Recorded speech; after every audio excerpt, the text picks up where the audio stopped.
Alert Media. Hello, my fellow Dreadites. Welcome back to the Dread Alert podcast. Today we're joined by Racheal Cain, director of Somnium. We recently reviewed this film, and it is outstanding, visually striking, and asks some pretty interesting questions about self-discovery. Racheal, thank you for your time today. Thank you for having me. I'm excited to chat. First and foremost, let me just say how much I truly enjoyed the film. I thought it had a surreal quality, also a dreamy and romantic quality in some of those flashback sequences. You have such a unique visual style as a director, and I just can't tell you how much I had a good time watching it. As dark as it gets, it was still a very Yeah. empowering and good time. Yay, that's awesome. Yeah. I'm curious, did you have any inspirations both visually, because I feel like the visuals are such a big component of this film, or in your general approach to directing and to the work? Who inspired you?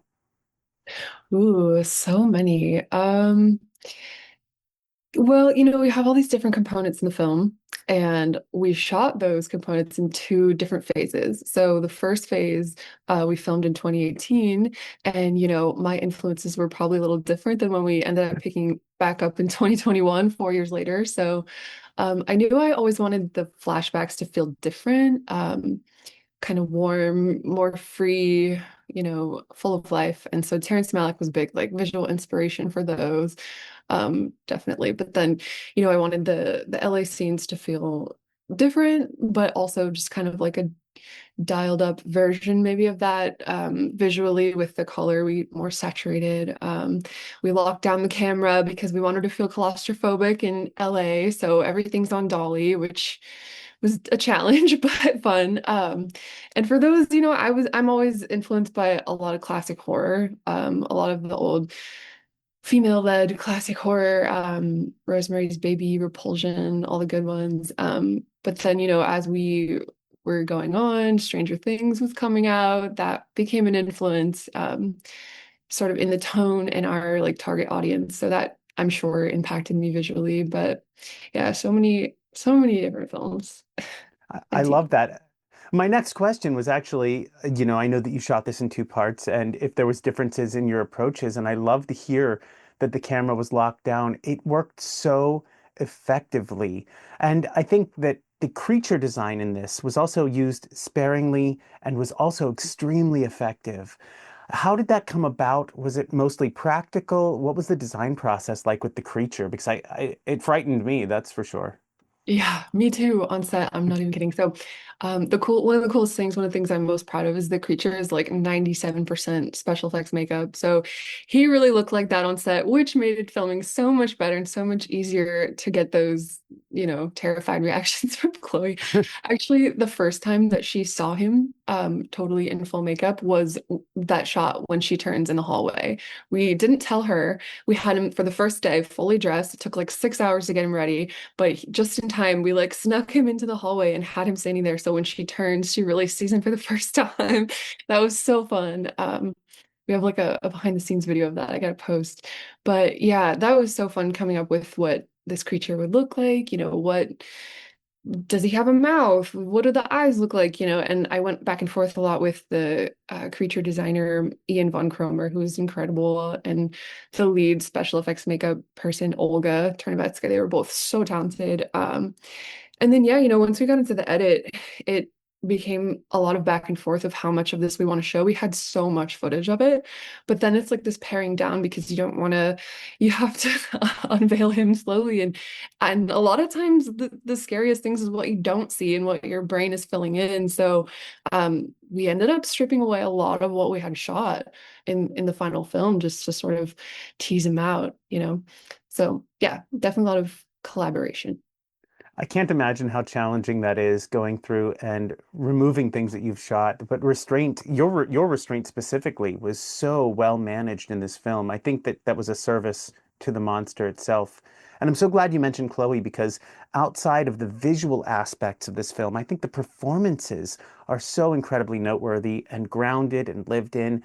Did you have an approach to working with the actors to evoke some of those performances from them? Independent film, when you have no time for rehearsals, a lot of it is just like, let's do the work in prep and cast the right people. So yeah, just spend a lot of time in casting, just digging through all of their previous work. Chloe, I had known from the OA and Transfiguration. She's so good in everything she's done. But um, yeah, she hadn't really had this like starring role yet, and I knew she could do it, and we just had a really nice rapport. And yeah, if you need one reason to watch it, it's just her performance. She's incredible. It like truly blows me away. Even still, I watch it for the 800th time and I like see something new in her. It's so cool. Um, and then yeah, she came on as the first piece, and then it was filling in people around her who she had a good connection with. And yeah, a lot of prep work because we did not have time to rehearse, For unfortunately. sure. No, you did an amazing job with filling the right pieces in for your story. And the story feels, to me at least, like a loss of innocence and then a reclaiming of something else in place of what might have been lost. At least that's what I'm getting from it. And it's so represented even in your palette choices for Chloe's living space and her choices when she's in LA. There's an innocence about that that contrasts so greatly with the actual LA scenes. And Mm. as dark as it gets, I feel like you still have a message of hope in this film. And so that's a long-winded way of me asking you, is there something that you'd like the audience to leave with, something that you'd like them to take away from this film? Because hope is what I took away from it, and a reclaiming of self, an integration Ooh, of self, perhaps. that's really beautiful. Yeah, I think the reclaiming of self, that's definitely at the core. And just like finding the courage to face your fears. Yeah. The world is a scary place right now and always. And I think just being able to root in the present moment and get out of your head. This whole film, she's stuck in the past and she's, obsessing over the future. But, when she can finally root in the present, the fear isn't so scary. And so I think, everything is terrifying. Making movies is terrifying. Living your life is terrifying, but you can go into those and move through them. And that's a choice. And yeah, I want I people to, absolutely love that. That's a yeah. fantastic answer. And yeah, there are some monologues that are quite clearly driving to that point at the towards the end of the film, and obviously the climax of the film. Without spoiling anything, go see this movie. It's worth your time to see this movie. Um, so I have a couple of questions that I typically ask people, and they're rapid fire. There's no right or wrong answer, and you can give multiple answers to these. But do you have a favorite surreal film or dream logic film? Not even as an inspiration, but just as a film viewer. Well, yeah, my favorite film is Eternal Sunshine of the Spotless Mind, and that's pretty dream logic.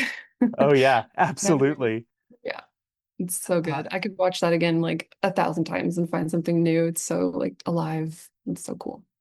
I love these because seeing what the filmmakers are interested in, it gives me just a little bit more context around the work that they're producing. So I have to Mhm. ask, what is your favorite horror film of all time? And you can give Ooh, multiple films here. This is a tough question. it's such a tough, there's so many good ones. The movie that got me into filmmaking, and it's just like a comfort movie is Scream. I just love Scream. It's the best. It's so fun. Yeah, So absolutely. The thing that's casting the glare back there on my wall is a signed Ghostface action figure with most of the original cast. I saw it yeah, in theaters and it just like it solidified my love of horror. It's such a classic. Good it's choice. so Um, perfect. so where can people find Somnium when they inevitably want to go and see it after watching this interview?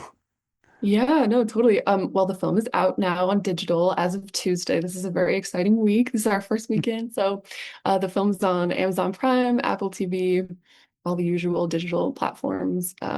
So yeah, check it out. Exciting. Excellent. And if folks want to follow up with you, where can they find you on social media? I post mostly on Instagram, at somniumthemovie.com. I post, of course, about the film, but also just like the behind the scenes. I try to be really transparent and help people know that it's difficult, but it's possible. So I I'll love be that. posting a lot more now that the movie's out. I can finally like give it all because when you're making the movie, you want to look like you have it all together and you know what you're doing. But now I'm like, yeah, no, I was just figuring it out. I totally relate to that. Yeah, I'll put that in the show notes and you can go ahead and follow at Somnium on Instagram. And is there anything that you're working on next that you're able to share or that you'd like to share?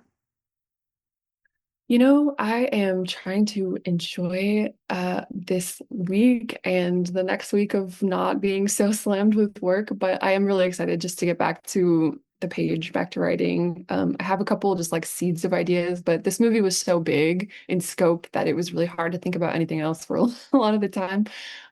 So it's fun to think about what's next and writing something a lot smaller next time, less locations, less characters, make it my life a little easier.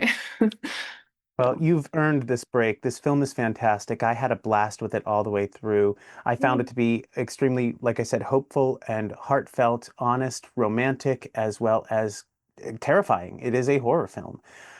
Really commendable work here. I cannot wait to see what you do after this break.